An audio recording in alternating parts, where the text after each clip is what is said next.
DRDO ने missile बाजार में मचा दिया है कोहराम। भारत ने किया ऐसा धमाका कि कूदने लगे चीन और अमेरिका के वैज्ञानिक। भारत के डीआरडीओ के मिशन की भनक चीन और अमेरिका के वैज्ञानिकों को लगी तो उनके उड़ गए तोते। भारत ने तैयार कर लिया है एक ऐसी मिसाइल जिसके लिए पूर्वी एशिया के आधे देश खरीदने को है तैयार। दोस्तों, एक दौर था जब फाइटर जेट बनाना, मिसाइल बनाना सबसे महंगा कारोबार हुआ करता था। इसमें कुछ गिने चुने देशों की तूती बोला करती थी, यानी कि इनकी तकनीक केवल दो ही विश्व गुरुओं के पास थी, जिनमें पहला रूस और दूसरा अमेरिका था। इसके साथ साथ कुछ छोटे छोटे देशों का भी नाम अब सामने आने लगा है, जिसमें इजराइल भी है, क्योंकि इजराइल ने भी आयरन डोम का निर्माण किया हुआ है। लेकिन अभी भी रूस अमेरिका के ही हथियारों के क्षेत्र में दादागिरी चलती है। इन दोनों देशों की दादागिरी एक समय तक ऐसी थी कि वे अपने हथियार उन्हीं देशों को बेचा करते थे जिनको इनकी मर्जी होती थी। जो देश अमेरिका के पीछे कुत्तों की तरह घुमा करते थे, जैसे हमारा पड़ोसी देश पाकिस्तान, उन्हें ही यह अपने हथियार सस्ती कीमतों में दिया करते थे। रूस तो भारत का मित्र देश है और उसके बाद इजराइल का भी नाम भारत के सहयोगी देश में आता है। लेकिन अमेरिका ने भारत से हथियारों को लेकर खूब चापलूसी की थी।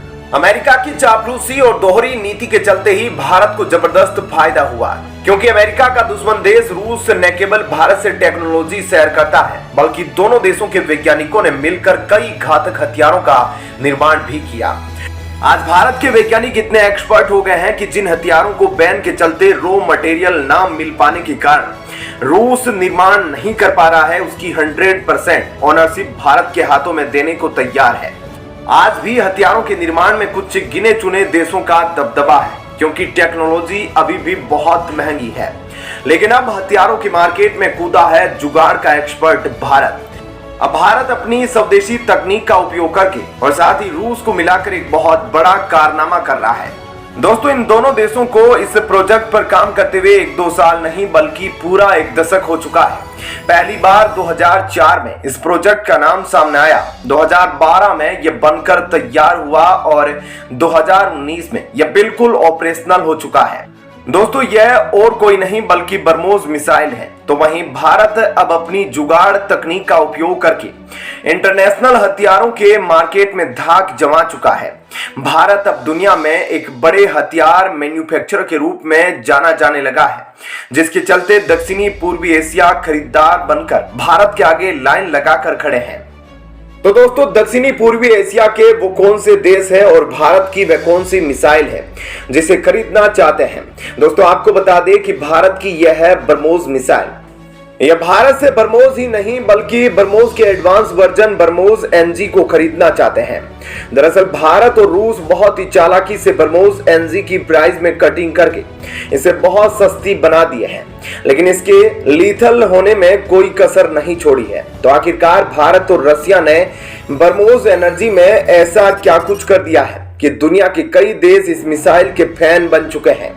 उधर अमेरिका और यूरोपीय देशों को भी जबरदस्त मिर्ची लगी है, क्योंकि अभी तक उनकी दादागिरी चल रही थी। भारत की ब्रह्मोस 2012 में लॉन्च की गई थी, तो उसकी स्पीड 3.5 मैक के करीब थी। इसके अलावा इस मिसाइल की पेलोड कैपेसिटी, इसकी रेंज, सब कुछ बहुत ज्यादा थी। सबसे बड़ी बात, इस मिसाइल को रडार के द्वारा ट्रैक करना रेगिस्तान से पानी निकालने जैसा था, यानी रडार के द्वारा इसे ट्रैक करना नामुमकिन था। ब्रह्मोस क्रूज मिसाइल होने के चलते बहुत कम दूरी की ऊंचाई पर उड़ने की काबिलियत रखती थी। पता लगाना दुश्मन के रडार के बस की बात नहीं थी। लेकिन अब ब्रह्मोस एनजी का दौर शुरू हो गया है, यानी कि ब्रह्मोस की next generation BrahMos NG compact missile, यानी कि पहले की ब्रह्मोस से यह काफी छोटी है, जिसकी वजह से रडार के द्वारा ट्रैक करना तो और भी घाटे का सौदा होने वाला है। दरअसल अब वह हथियार ज्यादा घातक साबित हो रहे हैं जो आकार में छोटे होते हैं। यही वजह है कि भारत और रूस ने मिलकर भी ब्रह्मोस एनजी की साइज को 3 मीटर तक छोटा कर दिया है, यानी कि इसकी लंबाई को लगभग 50% तक कम कर दिया है। लेकिन अब इस मिसाइल में ऐसी टेक्नोलॉजी को इनबिल्ट कर दिया गया है जिसकी वजह से इसके डायरेक्शन को हवा में ही चेंज किया जा सकता है।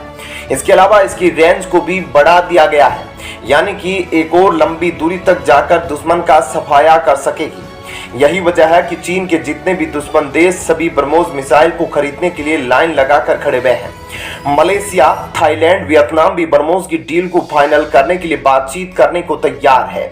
वहीं ब्रह्मोस एनजी की एक और बहुत बड़ी खूबी है, इसके क्रॉस सेक्शन को भी कम कर दिया गया है, यानी कि इसकी चौड़ाई में भी कमी की गई है, जिसके चलते इसे आसानी से सबमरीन के टॉर्पीडो से भी लॉन्च किया जा सकता है। अभी तक ब्रह्मोस की चौड़ाई ज्यादा होने के चलते यह टॉर्पीडो से आसानी से निकलकर नहीं आ पाती, लेकिन ब्रह्मोस एनजी अब समुद्र, हवा और जमीन तीनों जगह से इस्तेमाल की जा सकेगी। वहीं भारत ब्रह्मोस के एक ऐसे वर्जन को तैयार करने वाला है जिसका इस्तेमाल सुखोई 30 MKI लड़ाकू विमान के साथ साथ तेजस में भी किया जा सकेगा। उधर दोस्तों, आपको याद होगा 2020 में गलवान हिंसक झड़प के बाद चीन की सरकारी मीडिया ग्लोबल टाइम्स ने दावा किया था कि भारत सैन्य ताकत के मामले में चीन के आगे बहुत ही कमजोर देश है। चीन की सरकारी मीडिया ने दावा किया था कि भारत और चीन के बीच अगर युद्ध हुआ तो भारत ज्यादा देर तक चीन के आगे टिक नहीं पाएगा। लेकिन कुछ सालों के अंदर भारत और चीन के बीच इतना कुछ बदल गया है कि चीन के डर को साफ तौर पर देखा जा सकता है। अभी हाल ही में भारत के डीआरडीओ ने 3 मिसाइलों के परीक्षण को लेकर बंगाल की खाड़ी से लेकर जल डमरू मध्य तक हाई अलर्ट जारी किया है। तब इन्हीं मिसाइलों को ट्रैक करने के लिए चीन ने अपने युआन वांग 7 ट्रैकिंग शिप को हिंद महासागर में उतार दिया है। वहीं दोस्तों, अब खबर है कि चीन पिछले कुछ दिनों से गुप्त तरीके से भारत की ब्रह्मोस मिसाइल और क्रूज मिसाइलों को रोकने का अभ्यास कर रहा है।